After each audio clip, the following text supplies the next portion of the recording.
내 딸이 사위한테 맞고 피투성이로 돌아왔다. 그 순간 내가 감춰온 정체를 세상에 드러내기로 했다. 지금부터 이야기를 시작하기 전에 구독과 좋아요 꼭 눌러주세요. 새벽 5시 동탄 신도시의 작은 골목길에 불이 켜졌습니다. 박정자의 반찬가게였죠. 60대 초반의 박정자는 이 시간이면 항상 가게 문을 열고 하루를 시작했습니다. 무 씻는 소리, 파 다듬는 소리가 고요한 새벽을 깨웠어요. 박정자는 손놀림이 빨랐습니다. 30년 가까이 이 일을 해온 탓이었죠. 시금치를 다듬으며 박정자는 작게 중얼거렸어요. 우리 지연이도 이 시금치나물 참 좋아했는데. 습관처럼 나오는 말이었습니다. 손님들은 박정자가 딸 이야기를 자주 한다는 걸 알고 있었어요.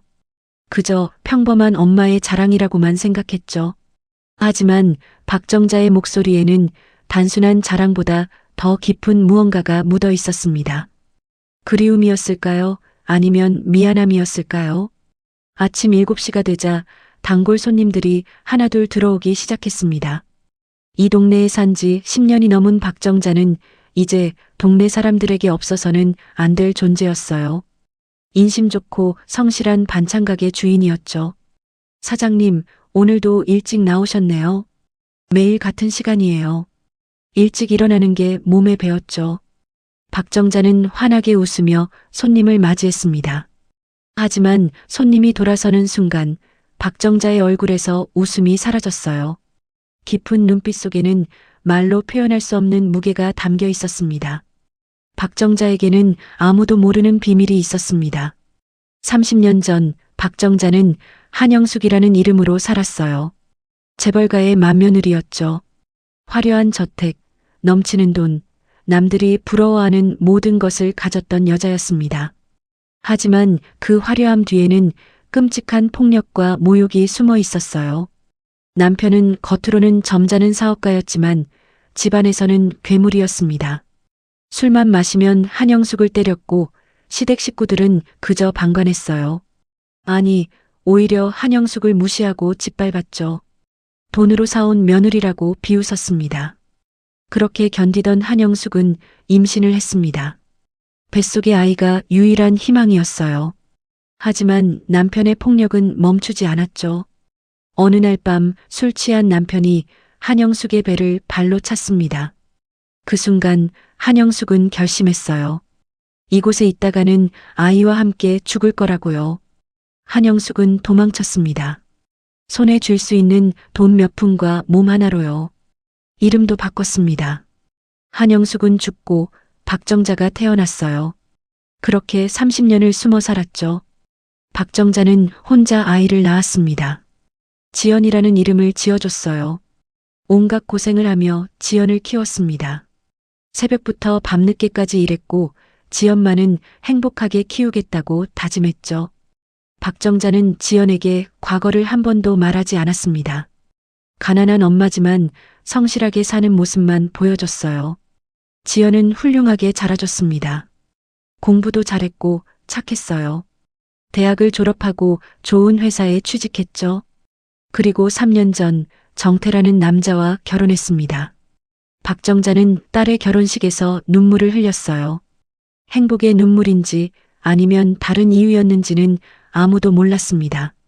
정태는 겉으로 보기엔 괜찮은 남자였습니다. 대기업 과장이었고 말도 잘했어요. 박정자는 믿었죠. 지연이가 행복할 거라고요. 하지만 가끔, 아주 가끔씩 박정자의 가슴 한편에는 불안이 밀려왔습니다. 설명할 수 없는 불안이었어요. 오늘도 박정자는 가게를 정리하며 핸드폰을 꺼냈습니다. 지연에게서 온 메시지가 있을까 싶어서였죠. 하지만 화면에는 아무것도 없었어요. 요즘 지연은 바쁘다고 연락이 뜸했습니다. 잘 지내고 있겠지. 박정자는 스스로를 달랬습니다. 딸이 행복하다면 그것으로 충분하다고요. 하지만 박정자는 몰랐습니다. 머지않아 모든 것이 무너질 거라는 사실을요. 조용히 숨어 살던 박정자의 삶이 다시 한번 뒤집힐 순간이 다가오고 있었습니다. 밤 11시 박정자는 가게의 문을 닫으려던 참이었습니다. 밖에는 빗줄기가 거세게 쏟아지고 있었어요. 우산을 챙기며 전등 스위치에 손을 뻗던 그때였습니다. 유리문 너머로 비틀거리는 인형이 보였죠. 박정자는 처음에 술 취한 행인인 줄 알았습니다.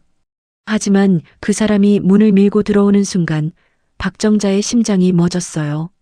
젖은 머리칼 사이로 드러난 얼굴, 터진 입술, 부어오른 눈가, 그리고 무엇보다도 박정자가 평생 지켜온 그 얼굴, 엄마, 지연이었습니다.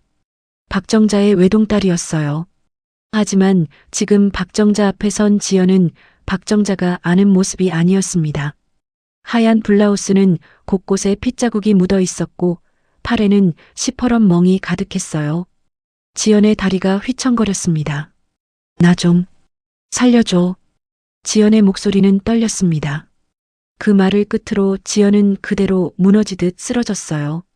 박정자는 본능적으로 달려가 지연을 붙잡았습니다. 지연의 몸은 차가웠어요. 빗물에 젖어서인지 아니면 다른 이유였는지 알 수 없었습니다. 지연아, 지연아. 박정자는 지연을 흔들었습니다.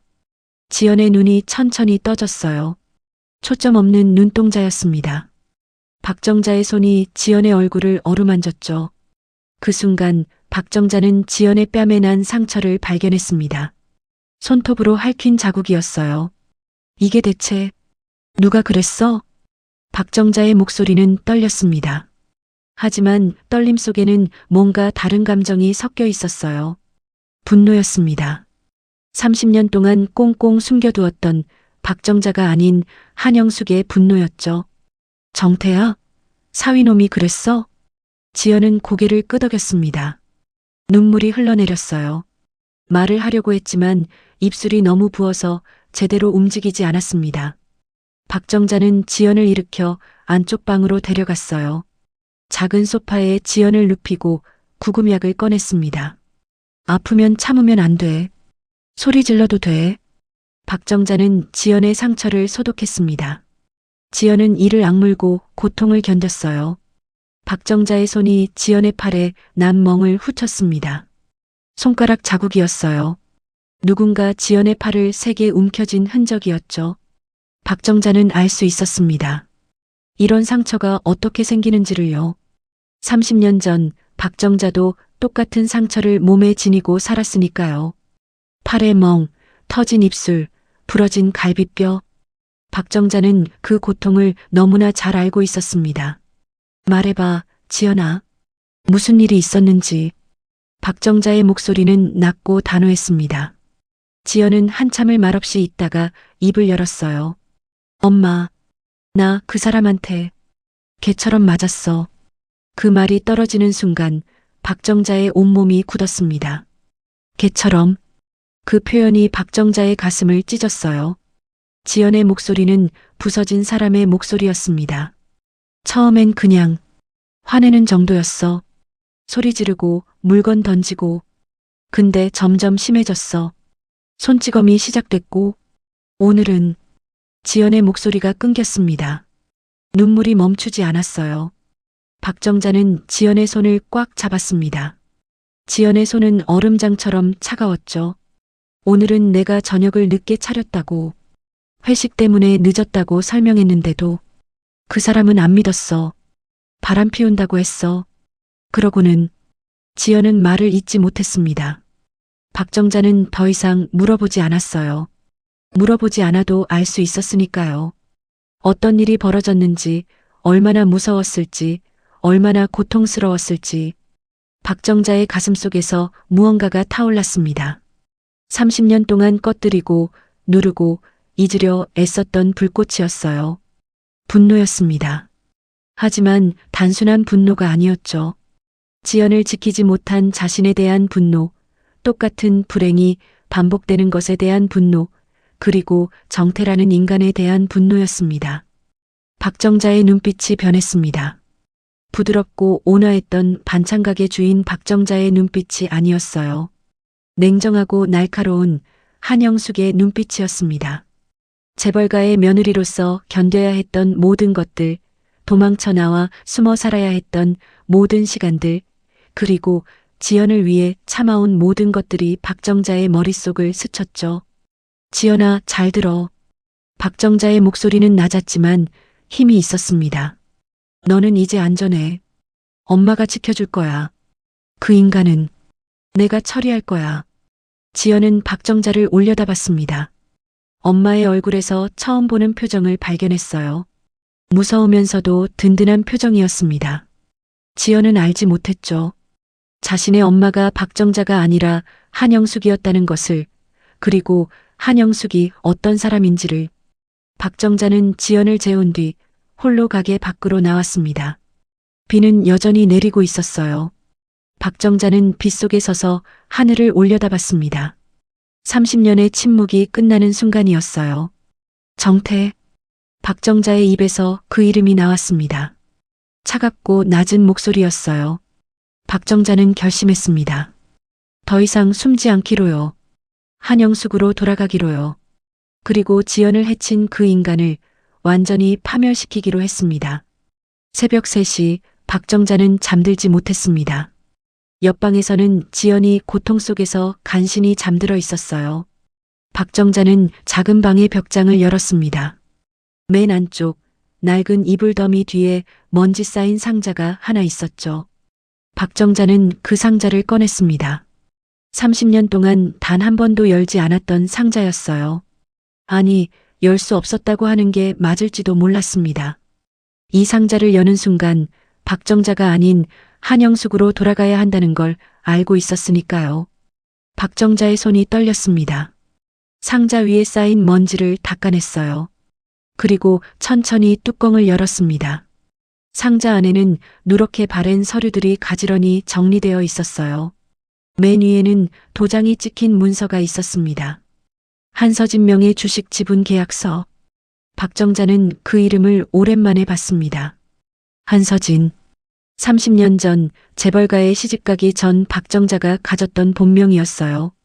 가난한 집안에서 태어났지만 미모 하나로 한성그룹 장남과 결혼했던 여자의 이름이었죠. 박정자는 서류를 한 장씩 넘겼습니다. 결혼 당시 시아버지가 며느리에게 준 주식 증서, 한성그룹 계열사의 지분 문서, 그리고 상속 관련 서류들이 나왔어요. 박정자는 이 서류들을 보며 씁쓸하게 웃었습니다. 시아버지는 며느리를 환영하는 의미로 주식을 줬다고 했습니다. 하지만 실상은 달랐어요. 가난한 집안에서 온 며느리를 묶어두기 위한 수단이었죠. 이 정도 재산이 있으면 도망가지 못할 거라고 생각했던 겁니다. 하지만 시아버지는 몰랐습니다. 한영숙이 도망칠 때 이 서류 사본들만은 챙겨 나왔다는 것을요. 원본은 시댁 금고에 있었지만 한영숙은 미리 복사해둔 서류들을 가방 속에 숨겼었습니다. 언젠가 필요할 거라는 예감 때문이었어요. 그리고 지금 그 예감이 맞아떨어졌습니다. 박정자는 서류를 꼼꼼히 살폈습니다. 한성그룹의 지분 3%, 계열사 두 곳의 지분 5%씩, 30년이 지난 지금 이 지분들의 가치는 얼마나 될까요? 수천억? 아니, 어쩌면 조 단위일지도 몰랐습니다. 한성그룹은 30년 사이 엄청나게 성장했으니까요. 박정자는 한성그룹 관련 기사를 검색했습니다. 현재 회장은 한기호였어요. 박정자의 전 남편이었죠. 60을 훌쩍 넘긴 나이였지만 여전히 그룹을 지배하고 있었습니다. 박정자는 한기호의 얼굴을 화면으로 봤어요. 30년의 시간이 흘렀지만 그 차가운 눈빛은 변하지 않았습니다. 박정자의 심장이 빠르게 뛰었습니다. 분노였을까요? 아니면 두려움이었을까요? 아마 둘 다였을 겁니다. 하지만 박정자는 더 이상 도망칠 수 없었어요. 지연을 위해서라도요. 동이 트기 시작했습니다. 박정자는 서류를 다시 상자에 넣고 옆방으로 갔어요. 지연은 여전히 잠들어 있었습니다. 박정자는 지연의 곁에 앉아 지연의 손을 잡았죠. 오전 9시쯤 지연이 깨어났습니다. 눈이 퉁퉁 부어 있었어요. 박정자는 지연에게 미음을 끓여줬습니다. 지연은 숟가락을 들다가 그대로 울음을 터뜨렸어요. 엄마, 나 어떡해. 지연의 목소리는 절망으로 가득 차 있었습니다. 박정자는 지연을 안아줬어요. 지연은 박정자의 품에서 흐느꼈습니다.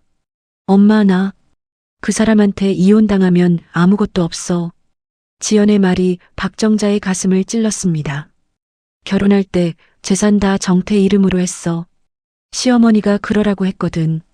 며느리가 남편 믿어야 한다고. 바보같이 다 따랐어. 지연의 목소리는 떨렸습니다. 그리고 시어머니는 내가 애도 못 낳는다고 날 버리겠대. 정태한테 다른 여자 만나라고 했어. 나는 그냥 쓸모없는 존재래. 그 말을 듣는 순간 박정자의 눈빛이 차갑게 가라앉았습니다. 30년 전 박정자도 똑같은 말을 들었었죠. 시어머니에게서요. 며느리는 도구일 뿐이라고, 아들 못 낳으면 내쫓을 거라고요. 지연아. 박정자의 목소리는 단호했습니다. 그 사람들은 내가 누군지도 몰라. 지연은 박정자를 올려다봤습니다. 무슨 말인지 이해하지 못하는 표정이었어요. 엄마가 누군지, 내가 누구 딸인지 아무것도 몰라. 박정자는 지연의 손을 꽉 잡았습니다.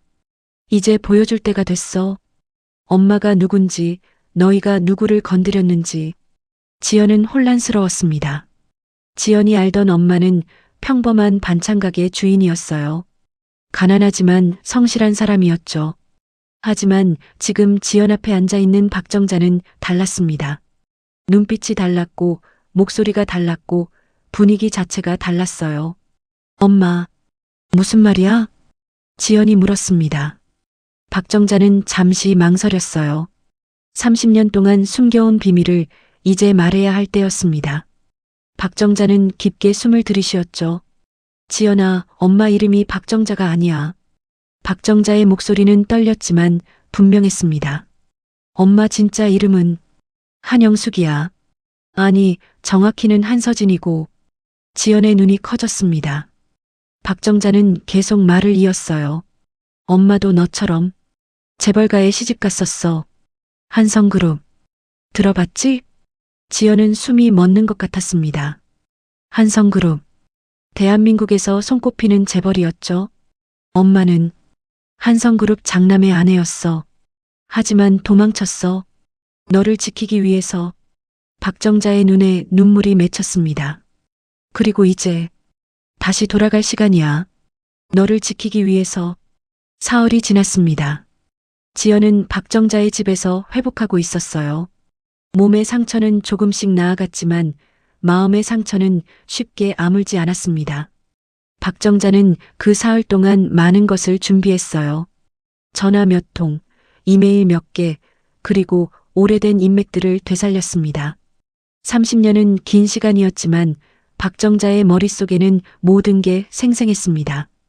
재벌가에서 살았던 시절의 기억들, 사람들의 약점과 비밀들, 그리고 권력의 작동 방식까지요. 박정자는 이제 더 이상 숨지 않기로 했어요. 정태를 만나러 갈 시간이었습니다. 오전 10시 박정자는 평소처럼 반찬가게 옷을 입었습니다. 낡은 점퍼에 편한 바지였죠. 손에는 반찬 몇 개를 담은 보자기를 들었어요. 지연이 걱정스러운 얼굴로 박정자를 봤습니다. 엄마, 정말 괜찮아? 그 사람 위험해. 박정자는 지연을 안심시키듯 웃었습니다. 괜찮아. 엄마가 누군지 잊었어? 이제 알려줄 거야. 박정자는 가방에 낡은 서류 봉투 하나를 챙겼어요. 그리고 집을 나섰습니다. 정태가 다니는 회사는 서울 강남의 고층 빌딩이었습니다. 대기업 계열사였죠. 정태는 그곳에서 상무로 일하고 있었어요. 박정자는 빌딩 앞에 섰습니다. 유리로 된 거대한 건물이 햇빛을 반사하며 빛났어요. 박정자는 로비로 들어갔습니다. 경비원이 박정자를 힐끗 봤어요. 초라한 차림의 노인이었죠. 하지만 박정자는 당당하게 걸었습니다. 안내 데스크로 갔어요. 정태 상무님 계신가요? 반찬 배달 왔어요. 직원은 이상하다는 표정으로 박정자를 봤습니다. 배달은 지하 주차장 입구로 하셔야 하는데요. 아, 죄송해요. 사위한테 직접 전해주려고요. 잠깐만 볼 수 있을까요? 직원은 머뭇거렸습니다. 하지만 박정자의 단호한 눈빛에 결국 전화를 걸었어요. 상무님, 로비에 장모님이라는 분이 오셨는데요. 잠시 후 엘리베이터 문이 열렸습니다. 정태가 나타났어요. 말끔한 정장을 입고 머리를 깔끔하게 넘긴 모습이었습니다. 누가 봐도 성공한 직장인이었죠. 하지만 박정자는 알 수 있었어요. 정태의 눈빛 속에 숨겨진 폭력성을요. 정태는 박정자를 보더니 짜증스러운 표호로 다가왔습니다. 아, 장모님? 여기는 왜 오셨어요? 정태의 말투는 존댓말이었지만 전혀 공손하지 않았습니다. 박정자는 보자기를 들어 보였어요. 반찬 좀 가져왔어. 지연이가 좋아하던 거. 정태는 코웃음을 쳤습니다. 아, 그거요? 지연이가 집에 있나요? 연락도 안 되던데. 정태의 목소리에는 비웃음이 섞여 있었어요. 박정자의 손이 부들부들 떨렸습니다. 하지만 참았죠. 지연이는 지금 우리 집에 있어. 아, 거기 갔군요. 뭐, 좀 과했나 봐요. 여자들이 원래 맞을 짓 하잖아요. 정태는 태연하게 말했습니다. 아무렇지도 않다는 듯이요. 박정자의 가슴 속에서 분노가 치솟았어요. 손에 쥔 가방이 떨렸습니다. 박정자는 정태를 똑바로 쳐다봤어요. 맞을 짓? 박정자의 목소리는 낮았습니다. 정태는 어깨를 으쓱했어요. 장모님도 아시잖아요. 여자가 남편 말 안 듣고 대들면 좀 혼내줘야죠. 집안 교육이 제대로 안 됐나 봐요. 그 말이 떨어지는 순간 박정자는 모든 걸 깨달았습니다. 정태는 반성하지 않았어요. 오히려 당연하다고 생각하고 있었죠. 박정자는 깊게 숨을 들이쉬었습니다. 참아야 했어요. 지금 화를 내면 안 됐습니다. 정태. 박정자는 정태의 이름을 불렀습니다. 존댓말을 쓰지 않았어요. 정태의 표이 굳었습니다. 뭐예요? 그 여자, 내 딸이기 전에 내 피 묻힌 손으로 건드릴 상대가 아니야. 박정자의 목소리는 차갑고 낮았습니다. 정태는 당황했어요. 장모의 눈빛이 달랐습니다. 무서웠죠. 뭐라고요? 장모님이 지금 잘 기억해도 내가 무슨 짓을 했는지 그리고 그 대가가 뭔지. 박정자는 돌아섰습니다. 더 이상 정태와 있고 싶지 않았어요. 정태는 어리둥절한 표정으로 박정자의 뒷모습을 봤습니다. 주변 직원들이 웅성거렸어요. 정태는 화가 났습니다. 자존심이 상했죠. 미쳤나? 저 늙은이가. 정태는 중얼거리며 엘리베이터로 돌아갔습니다. 하지만 정태는 몰랐어요. 이게 시작이라는 것을요. 그날 저녁 6시 정태는 회사에서 야근을 하고 있었습니다. 갑자기 비서가 황급히 들어왔어요. 상무님, 큰일 났습니다. 정태는 짜증스럽게 쳐다봤습니다. 뭔데? 감사실에서 급히 연락 왔는데요. 익명으로 제보가 들어왔대요. 상무님 관련해서. 정태의 얼굴이 굳었습니다. 제보? 무슨 제보? 비서는 떨리는 목소리로 말했어요. 불법 해외 계좌 내역이랑 뇌물수수 증거들이요. 엄청 상세하대요. 정태는 벌떡 일어났습니다. 식은땀이 흘렀어요.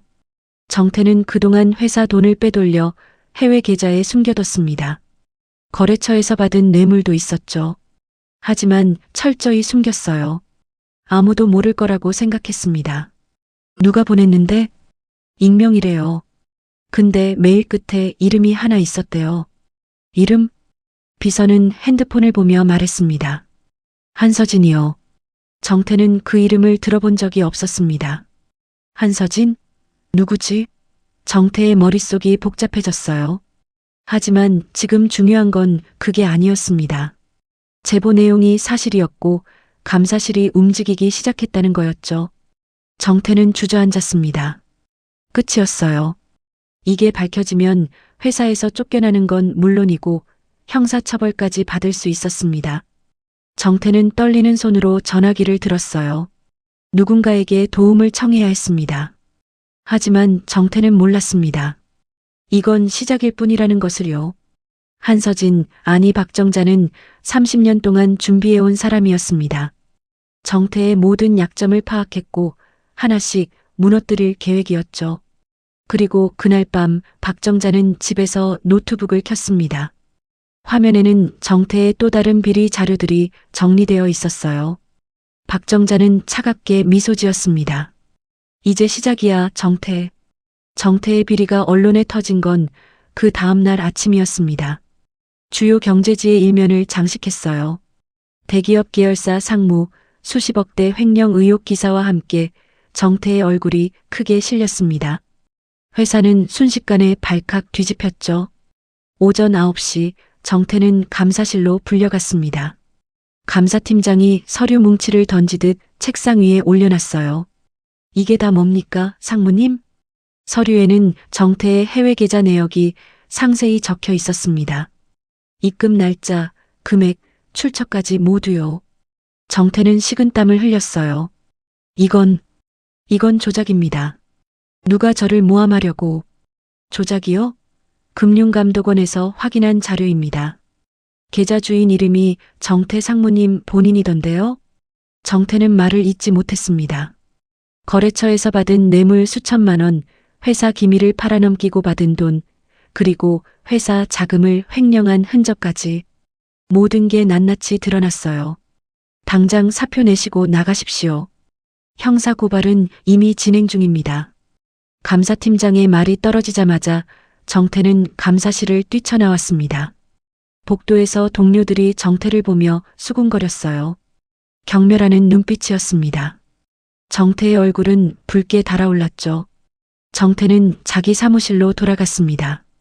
책상 위에는 이미 짐을 싸라는 박스가 놓여 있었어요. 정태는 주먹으로 책상을 내리쳤습니다. 모든 게 무너지고 있었어요. 경력도 명예도 돈도 모두요. 정태는 떨리는 손으로 핸드폰을 꺼냈습니다. 지연에게 전화를 걸었어요. 하지만 지연은 받지 않았습니다. 한 번, 두 번, 세 번. 계속 벨소리만 울렸죠. 정태의 머릿속에 한 가지 생각이 떠올랐습니다. 지연이다. 저 여자가 뭔가 했어. 아니, 장모였을지도 몰랐습니다. 어제 회사에 나타났던 박정자의 차가운 눈빛이 떠올랐어요. 정태는 분노가 치솟았습니다. 모든 게 저 여자들 때문이라고 생각했죠.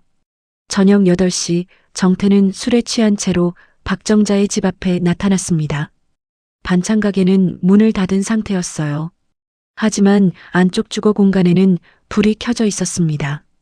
정태는 문을 쾅쾅 두드렸어요. 지연아, 나와. 당장 나와. 정태의 목소리는 동네에 울려 퍼졌습니다. 집안에서 지연이 겁에 질린 목소리로 말했어요. 가세요. 안 열어줄 거예요. 뭐? 이 집 절반은 내 거야. 당장 문 열어. 정태는 문을 발로 찼습니다. 쾅 소리가 났어요. 박정자는 지연을 안방으로 피신시키고 천천히 문을 열었습니다. 정태가 비틀거리며 안으로 들어왔어요. 아, 장모님. 반갑네요. 정태의 말투는 비꼬는 투였습니다. 술 냄새가 진동했어요. 박정자는 정태를 차갑게 쳐다봤습니다. 술 취했으면 집에 가지? 내 집이 어딘데요? 회사에서 쫓겨났는데? 다 당신네 때문 아니에요? 정태는 박정자에게 다가갔습니다. 위협적인 눈빛이었어요. 박정자는 한 발짝도 물러서지 않았습니다. 너지? 내 엄마 뒤에서 조종했지. 정태는 소리쳤습니다. 박정자는 대답하지 않았어요. 침묵이 흘렀죠. 정태는 더 화가 났습니다. 한서진, 그 이름 당신이 보냈죠? 대체 누구예요? 누가 나한테 이러는 거예요? 정태는 박정자의 멱살을 잡으려 했습니다. 하지만 박정자가 정태의 손목을 낚아챘어요. 놀라울 정도로 강한 힘이었습니다. 정태는 깜짝 놀랐죠. 손 치워. 박정자의 목소리는 낮고 위협적이었습니다. 정태는 손을 뺐어요. 뭔가 잘못됐다는 느낌이 들었습니다. 이 노인은 평범한 장모가 아니었어요. 그만해, 정태. 박정자는 천천히 말했습니다. 내가 때린 여자가 내 딸이야. 정태는 비웃었습니다. 그래서요? 처가 남편 교육 못 시켰으면 맞는 거 당연하지 않나요? 박정자의 눈빛이 차갑게 식었습니다. 정태는 계속 떠들어댔어요. 내가 누군 줄 알아요? 나 정태야. 대기업 상무였고 앞으로도. 닥쳐. 박정자의 한마디가 정태의 말을 끊었습니다. 정태는 움찔했어요. 박정자는 한 걸음 앞으로 나섰습니다. 내가 누군지는 나도 알아. 정태, 38살. 중소기업 사장 아들로 태어나서 겉만 번지르르하게 꾸미고 사는 인간. 박정자의 목소리는 차가웠습니다. 회사 돈 빼돌리고 뇌물 받고 그러고도 떳떳한 척 사는 쓰레기. 정태의 얼굴이 일그러졌습니다. 뭐라고요? 당신이 뭔데 나한테. 그리고 박정자는 깊게 숨을 들이쉬었습니다. 이제 말할 때였어요. 30년 동안 숨겨온 진실을요. 나는 한성그룹의 첫 번째 며느리 한영숙이다. 순간 시간이 멈춘 것 같았습니다. 정태의 얼굴이 하얗게 질렸어요. 한성그룹. 대한민국 재벌 순위 상위권의 그룹이었죠. 그리고 한영숙. 정태도 그 이름을 들어본 적이 있었습니다. 뭐라고요? 정태의 목소리가 떨렸습니다. 그 이름은 죽은 사람 이름이잖아요. 30년 전에 실종됐다가 죽지 않았어. 박정자, 아니 한영숙은 차갑게 말했습니다. 도망친 거야. 너처럼 폭력적인 인간한테서. 그리고 살아남았어. 정태는 뒷걸음질 쳤습니다. 한성그룹이라면, 한성그룹의 며느리라면. 정태의 머릿속이 복잡해졌어요. 만약 진짜라면, 만약 저 여자가 정말 한영숙이라면 정태는 끝장난 거였습니다. 거짓말이죠? 증명할 수 있어요? 정태는 떨리는 목소리로 물었습니다. 한영숙은 냉소를 지었어요. 증명? 필요하면 해줄게. 하지만 내가 알아야 할 건 하나야. 한영숙은 정태를 똑바로 쳐다봤습니다.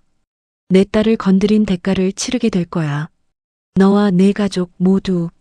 정태는 공포를 느꼈습니다. 한영숙의 눈빛에는 진심이 담겨 있었어요. 복수의 의지였습니다. 정태는 비틀거리며 밖으로 나갔어요. 도망치듯이요. 한영숙은 문을 닫았습니다. 떨리는 손으로 문을 잠갔어요. 지연이 안방에서 나왔습니다. 지연도 모든 걸 들었어요. 엄마. 지연은 한영숙을 껴안았습니다. 한영숙도 지연을 안았어요. 30년 동안 숨겨온 비밀이 드러났습니다. 이제 되돌릴 수 없었어요. 하지만 한영숙은 후회하지 않았습니다. 지연을 지키기 위해서라면 뭐든 할 수 있었으니까요. 밤은 깊어갔고 한영숙의 복수는 이제 막 시작되었습니다. 다음 날 아침 대한민국은 한 가지 뉴스로 떠들썩했습니다. 모든 포털 사이트의 실시간 검색어 1위에 한 이름이 올랐어요. 한영숙?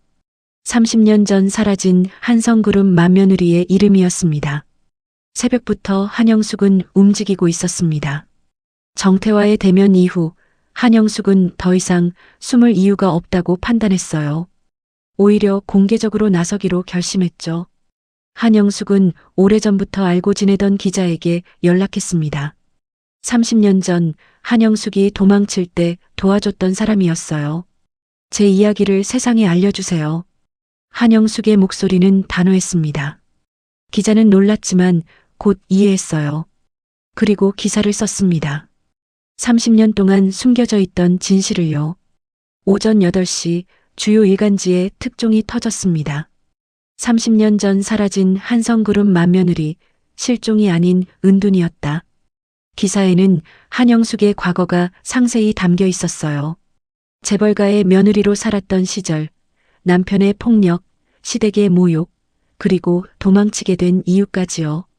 한성그룹 본사는 순식간에 아수라장이 됐습니다. 임원들이 긴급회의를 소집했고 홍보팀은 대응 방안을 논의했어요. 하지만 누구도 명확한 답을 내놓지 못했습니다. 30년 전 일을 어떻게 해명할 수 있겠습니까? 한성그룹 회장 한기호는 자택에서 기사를 봤습니다. 핸드폰을 든 한기호의 손이 떨렸어요. 화면에는 젊은 시절 한영숙의 사진이 있었습니다. 한기호는 그 얼굴을 잊은 적이 없었어요. 30년이 지났지만 한기호의 기억 속에 한영숙은 여전히 생생했습니다. 살아있었다니. 한기호는 중얼거렸습니다. 복잡한 감정이 밀려왔어요. 분노였을까요? 아니면 두려움이었을까요? 한기호는 즉시 비서에게 전화를 걸었습니다. 당장 변호사팀 소집해. 그리고 한영숙이 어디 있는지 찾아. 하지만 늦었습니다.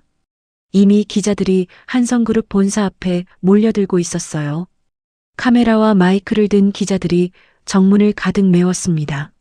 한기호의 어머니, 지연의 친할머니이자 한영숙의 옛 시어머니는 기사를 보고 쓰러졌습니다. 구급차가 저택으로 달려왔어요. 80이 넘은 노인은 충격을 견디지 못했죠. 30년 동안 죽은 줄 알았던 며느리가 살아있었고 이제 복수를 시작했다는 사실을요. 오전 10시 한기호는 본사로 출근했습니다. 하지만 정문 앞에서 기자들에게 둘러싸였어요. 회장님, 한영숙 씨와의 관계에 대해 말씀해 주세요. 30년 전 가정폭력 의혹이 사실입니까? 한영숙 씨가 가진 지분은 어떻게 되는 겁니까? 질문이 폭포수처럼 쏟아졌습니다. 한기호는 아무 말도 하지 않았어요. 경호원들이 한기호를 보호하며 건물 안으로 들어갔죠. 하지만 한기호의 얼굴에는 당황한 기색이 역력했습니다. 같은 시각 동탄의 작은 집에서 지연은 텔레비전을 보고 있었습니다. 뉴스에는 한영숙의 이야기가 계속 나왔어요. 지연은 믿을 수가 없었습니다.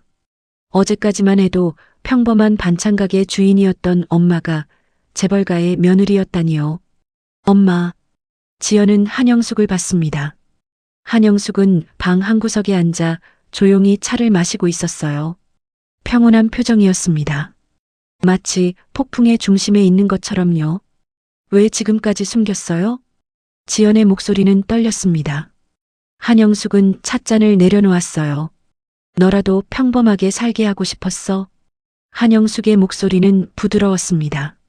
내가 한성그룹의 며느리였다는 걸 알았으면 내 인생이 편했을까? 아니야. 오히려 무거운 짐이 됐을 거야. 지연은 눈물을 흘렸습니다. 이해가 됐어요.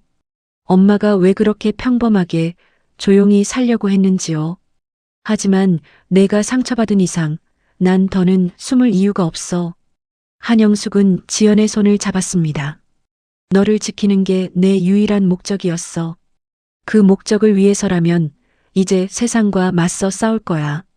오후 2시 한영숙은 서울 중구의 한 호텔에서 기자회견을 열었습니다. 회견장에는 수백 명의 기자들이 몰려들었어요. 카메라 플래시가 터졌고 기자들은 숨죽이며 한영숙을 기다렸습니다. 한영숙이 단상에 올랐습니다. 검은색 정장을 입은 한영숙의 모습은 30년 전과 달랐어요. 나이가 들었지만 눈빛만은 더욱 강렬했습니다. 안녕하십니까? 저는 한영숙입니다. 한영숙의 목소리가 회견장에 울려 퍼졌습니다. 30년 전 저는 한성그룹 장남 한기호와 결혼했습니다. 하지만 결혼 생활은 지옥이었어요. 한영숙은 차분하게 말을 이어갔습니다. 남편의 폭력, 시댁의 학대, 그리고 임신한 몸으로 도망칠 수밖에 없었던 이유를요. 기자들은 메모를 하며 한영숙의 말을 받아 적었어요. 그리고 최근 제 딸이 똑같은 고통을 겪었습니다. 한영숙의 목소리가 떨렸습니다. 사위 정태는 제 딸을 폭행했습니다. 개처럼 두들겨 패고 모욕했어요. 그래서 저는 더 이상 참을 수 없었습니다. 한영숙은 서류 봉투를 꺼냈습니다. 기자들의 시선이 집중됐어요. 이것은 정태의 비리 증거입니다. 횡령, 뇌물수수, 탈세. 모든 증거가 여기 있습니다. 한영숙은 서류를 펼쳐 보였습니다.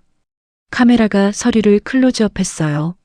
그리고 이것은 한영숙은 또 다른 서류를 꺼냈습니다.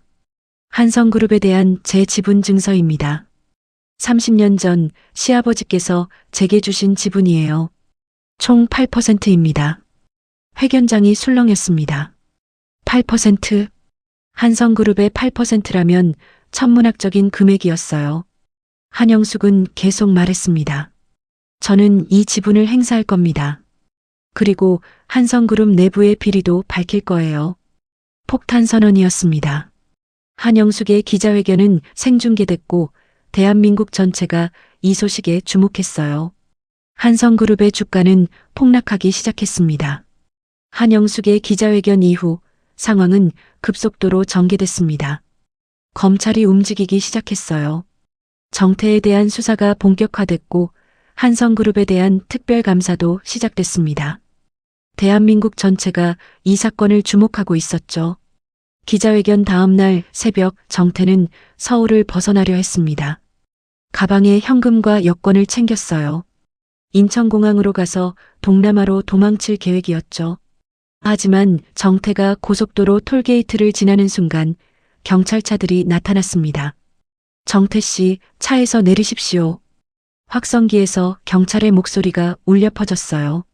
정태는 차를 세웠습니다. 손이 떨렸죠. 경찰들이 차를 포위했습니다. 정태는 차 안에서 고개를 떨궜어요. 끝이었습니다. 정태 씨 횡령 및 배임 혐의로 긴급 체포합니다. 경찰이 수갑을 채웠습니다. 차가운 쇠 느낌이 정태의 손목을 조였어요. 정태는 저항하지 않았습니다. 저항할 힘도 남아있지 않았죠. 경찰차에 태워진 정태의 얼굴은 창백했습니다. 뉴스는 정태의 체포 소식을 신속하게 전했어요. 헬리콥터에서 찍은 영상에는 고속도로에 세워진 정태의 차와 경찰차들이 보였습니다. 대한민국 국민들은 환호했어요. 정의가 실현되는 순간이었으니까요. 같은 날 오후 한성그룹 본사에도 검찰이 들이닥쳤습니다. 압수수색이었어요. 회장실, 비서실, 재무팀 사무실이 모두 뒤집혔습니다. 한기호는 회장실에 앉아 창밖을 바라봤어요. 30층 높이에서 내려다본 서울은 여전히 아름다웠습니다. 하지만 한기호에게는 더 이상 의미가 없었죠. 검찰은 한기호의 비자금 조성 혐의를 발견했습니다. 수백억 원 규모였어요. 페이퍼 컴퍼니를 통해 돈을 빼돌렸고 해외 계좌에 숨겨뒀습니다. 한영숙이 제보한 자료 덕분에 검찰은 쉽게 증거를 찾을 수 있었어요. 한기호 회장님, 조사를 받으러 가셔야 합니다. 검사가 한기호에게 말했습니다. 한기호는 천천히 일어났어요. 한때 대한민국 재벌 순위 10위 안에 들었던 남자였습니다. 하지만 지금은 수사 대상이었죠. 한기호가 본사를 나서자 기자들이 몰려들었습니다. 카메라 플래시가 터졌고 질문이 쏟아졌어요. 한기호는 고개를 숙인 채 검찰 차량에 올랐습니다.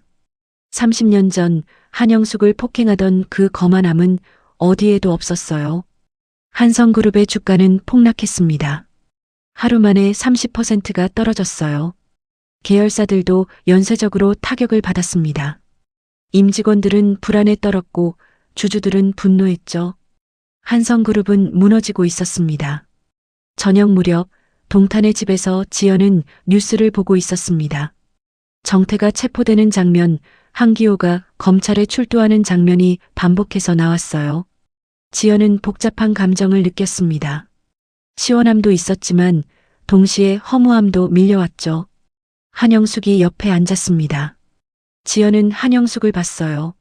한영숙의 얼굴에는 피곤함이 역력했습니다. 30년의 복수가 이루어지고 있었지만 한영숙도 지쳐 있었죠.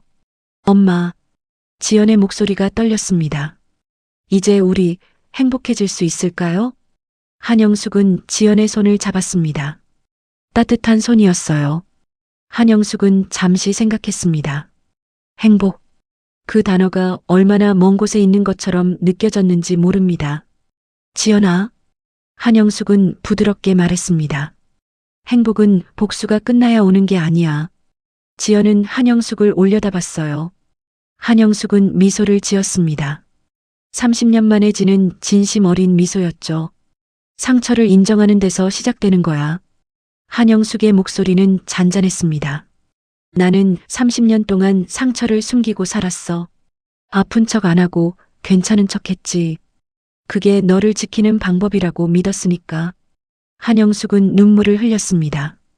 30년 동안 참았던 눈물이었어요. 하지만 이제 알았어. 상처는 인정해야 치유된다는 걸. 숨기면 더 깊어질 뿐이야. 지연도 울었습니다. 두 사람은 껴안았어요. 엄마와 딸 같은 상처를 겪은 두 여자였습니다. 하지만 이제는 서로를 지탱할 수 있었죠. 정태한테 맞았을 때 나 정말 죽고 싶었어. 지연은 떨리는 목소리로 말했습니다. 내가 뭘 잘못했나, 내가 부족한가, 그런 생각만 했어. 엄마도 그랬어요?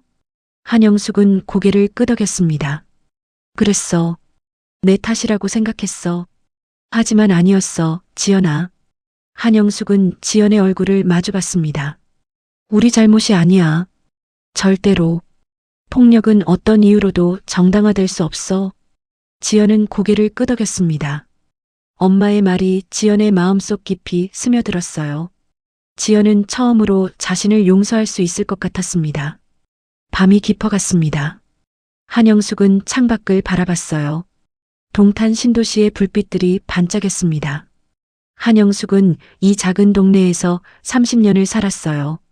숨어서 조용히요. 하지만 이제는 달랐습니다. 이제야. 한영숙은 중얼거렸습니다. 내가 나로 살겠다. 한영숙의 목소리는 단단했습니다. 눈물 속에서도 고개를 들었어요. 박정자가 아닌 한영숙으로 당당하게 살아갈 거였습니다.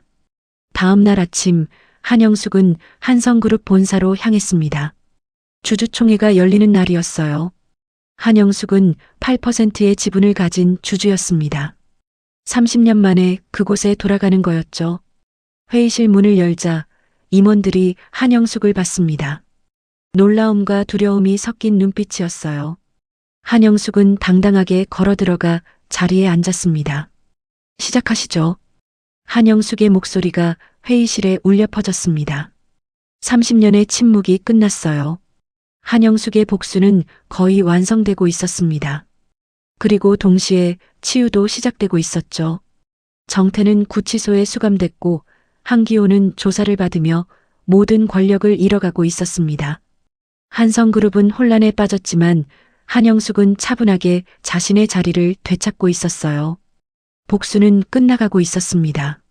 하지만 한영숙에게 진짜 중요한 건 복수가 아니었어요. 지연과 함께 당당하게 상처를 인정하며 살아가는 거였습니다. 6달이 흘렀습니다. 한국의 계절은 여름에서 겨울을 지나 다시 봄을 맞이하고 있었어요. 동탄 신도시의 작은 골목길에도 따뜻한 햇살이 내려앉았습니다. 반찬가게 앞에 새 간판이 걸렸습니다. 한서진의 집밥 상처도 삶의 맛입니다. 예전의 낡은 간판과는 달랐어요. 깔끔하고 세련된 디자인이었지만 따뜻함을 잃지 않았습니다. 한영숙은 간판을 올려다보며 미소 지었어요. 엄마, 간판 정말 예쁘다. 지연이 옆에서 말했습니다. 지연의 얼굴에는 웃음이 돌아와 있었어요. 6달 전에 그 상처는 아직 완전히 아물지 않았지만 이제는 웃을 수 있었습니다. 지연은 머리를 짧게 자르고 편한 옷을 입고 있었어요. 예전처럼 남의 눈치를 보지 않았습니다. 한영숙과 지연은 함께 가게를 운영했습니다. 아침 5시에 일어나 장을 보고 반찬을 만들고 손님을 맞이했어요. 힘든 일이었지만 두 사람은 행복했습니다. 함께 있다는 것만으로도 충분했죠. 가게 앞에는 손님들이 줄을 섰습니다. 한영숙의 이야기가 알려지면서 많은 사람들이 찾아왔어요. 호기심 때문에 온 사람도 있었지만 대부분은 한영숙을 응원하기 위해서였습니다. 한영숙의 용기에 감동받은 사람들이었죠. 사장님, 김치 오늘도 맛있네요. 단골 할머니가 말했습니다. 한영숙은 환하게 웃었어요. 감사합니다. 우리 지연이가 정성껏 만들었어요. 지연도 고개를 숙여 인사했습니다. 예전에는 사람들 앞에 서는 게 두려웠어요. 하지만 이제는 당당했습니다. 지연은 자신의 상처를 숨기지 않았어요. 오히려 똑같은 아픔을 겪는 사람들에게 희망을 주고 싶었습니다. 오후가 되자 손님들이 조금 줄어들었습니다. 한영숙과 지연은 가게 앞 벤치에 앉아 쉬었어요. 따뜻한 봄바람이 불었습니다. 한영숙은 눈을 감고 바람을 느꼈어요. 엄마, 행복해? 지연이 물었습니다. 한영숙은 눈을 떴어요. 지연을 보며 고개를 끄덕였습니다. 응, 정말 행복해. 한영숙의 대답은 진심이었습니다. 6달 전만 해도 상상할 수 없었던 평온함이었어요. 복수는 끝났습니다. 정태는 징역 5년을 선고받고 교도소에 수감됐어요. 한기호도 비자금 조성 혐의로 재판을 받고 있었습니다. 한성그룹은 구조조정을 거쳐 새로운 경영진이 들어섰죠. 한영숙은 한성그룹의 지분을 일부 정리했습니다. 필요 이상의 부는 원하지 않았어요.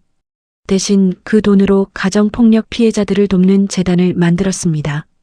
한서진 재단이라는 이름이었죠.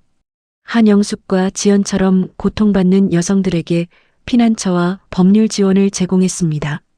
엄마 덕분에 많은 사람들이 용기를 얻었대. 지연은 핸드폰을 보며 말했습니다. 재단 홈페이지에는 감사 메시지가 가득했어요.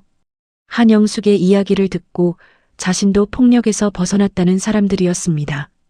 내가 한 게 아니야. 한영숙은 고개를 저었습니다. 그 사람들 스스로 용기를 낸 거지. 나는 그냥 먼저 해본 사람일 뿐이야. 두 사람은 잠시 말없이 앉아 있었습니다. 편안한 침묵이었어요. 예전처럼 뭔가를 숨기거나 걱정할 필요가 없었습니다. 그저 함께 있는 것만으로 충분했죠. 저녁 무렵 가게 문을 닫을 시간이 됐습니다. 한영숙은 천천히 정리를 시작했어요. 도마를 닦고 싱크대를 정돈하고 바닥을 쓸었습니다. 30년 동안 해온 일이었지만 이제는 의미가 달랐어요. 숨어서 하는 일이 아니라 당당하게 하는 일이었습니다. 지연은 간판 아래에서 사진을 찍었습니다. 한서진의 집밥. 지연은 그 이름이 자랑스러웠어요. 숨겨야 할 이름이 아니라 빛나는 이름이었습니다. 밤이 되자 골목길은 조용해졌습니다. 가로등 불빛이 작은 가게를 비췄어요. 한영숙은 가게 앞에 혼자 섰습니다. 지연은 먼저 들어가 쉬고 있었죠. 한영숙은 하늘을 올려다봤습니다. 별이 빛나고 있었어요. 한영숙은 깊게 숨을 들이쉬었습니다. 봄밤의 공기는 상쾌했습니다. 딸을 위해 숨었고 한영숙은 중얼거렸습니다. 딸 때문에 세상에 다시 나왔다. 한영숙의 목소리는 잔잔했습니다. 30년의 시간이 주마등처럼 스쳐 지나갔어요. 도망치던 그날 밤, 지연을 낳던 날, 반찬 가게를 열던 날, 그리고 피투성이가 되어 돌아온 지연을 본 날까지요. 이제 한영숙은 미소 지었습니다. 내 인생도 내 이름으로 다시 살겠다. 한영숙의 다짐은 단호했습니다. 박정자도 아니고 한성그룹의 며느리도 아닌 그냥 한영숙으로요. 상처를 가진 하지만 그 상처를 이겨낸 한 사람의 여자로요. 한영숙은 가게 안으로 들어갔습니다. 불을 끄고 문을 잠갔어요. 지연이 있는 방으로 갔습니다. 지연은 침대에 누워 책을 읽고 있었어요. 엄마, 내일 뭐 만들 거예요? 지연이 물었습니다. 한영숙은 생각해봤어요. 미역국 어때? 요즘 미역이 좋더라. 좋아요. 나 미역국 좋아해.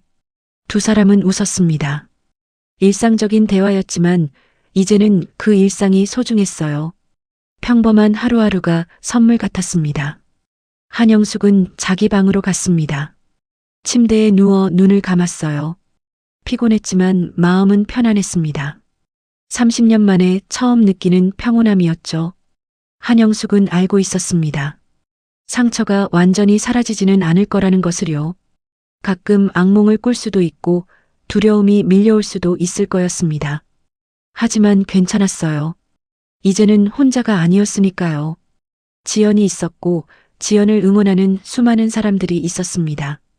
그리고 무엇보다 한영숙 자신이 있었습니다. 도망치지 않는 당당한 한영숙이요. 봄밤은 깊어갔고 작은 반찬 가게는 고요했습니다. 하지만 그 고요함 속에는 희망이 담겨 있었어요.